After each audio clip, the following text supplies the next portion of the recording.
Në mungesë të armatimit të rëndë, për t'i shkatëruar tanket dhe për t'i demoluar pozicionet e forcave ushtarako-policore të shtetit, UÇK-ja do duhet të përdorte diçka të improvizuar dhe shkatëruese, sepse, në të kundërtën, armiku do të akomodoj dhe do të organizoj më lehtë për të thyer vjet tona frontale.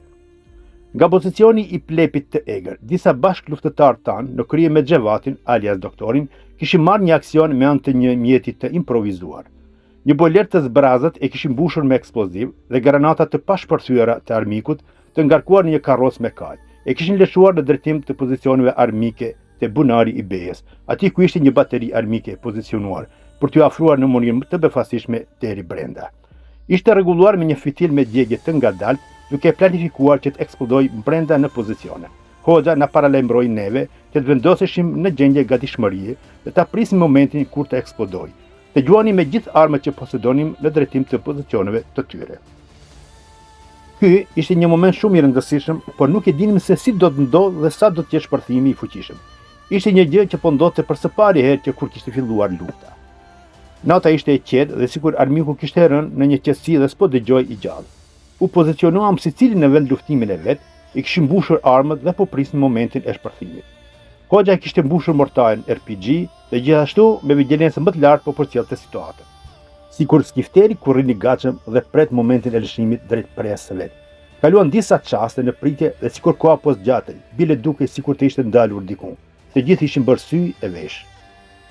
Kishim marrë urdhrin që në momentin kur të ndodhë shpërthimi, të sulmonim me gjithë kapacitetin që kishim për ta vënë armikun në situatë pa rrugdalje dhe për t'i shkaktuar humbje të mëdha.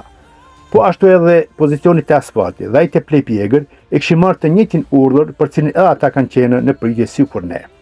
Për një çast sikur i gjithë qielli u ndriçua dhe pas një momenti edhe u dëgjua shpërthimi i cili gjëmoi sikur të ishte çart toka.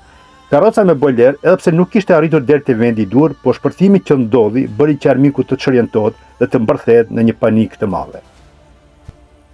Me njerëz pas shpërthimit, filloi sulmi i tmerrshëm nga të gjitha pozicionet tona. Shkonin plumbat ndriçues sikur bresha. Qielli sërish u ndriçua, por tani edhe fishkëllimat e plumbave po shndronin vendin në një ferr të vërtetë. Pozicionet e armikut për disa minuta ishin në shënjesë të plumbave dhe ishte shkaktuar një tmerr i madh, duke bërë që të dëgjohen britmat e tyre gjithandej. Hoxha sulmoi me mortaj, predha sikur çau qiellin duke u lëruar tmerrsisht drejt mjetit të tyre. Ditë flakë tym atje ku binin predhat, e ne ishim në një trans duke bërtitur Allahu është më i madhi, dhe sikur u inkurajuam me një vullnet dhe moral të madh lufte. Tani më edhe lodhja që kishim sikur u zhduk për një herë. Armiku më nuk na dukej si më parë, por më shumë na dukej si një grumbull palaçosh, që vetëm po aktronin se gjoja po luftonin. Ata ashtu të tmerruar dhe të sakatosur, disi u tërheqën atë natë prej aty drejt pozicioneve tjera që kishin të vendosura në fshatin Opaj, kurse ne ishim tani më të fortë moralisht dhe kishim vullnet edhe më të madh për të vazhduar me përgatitjet e ardhme që i kërkonte lufta nga ne.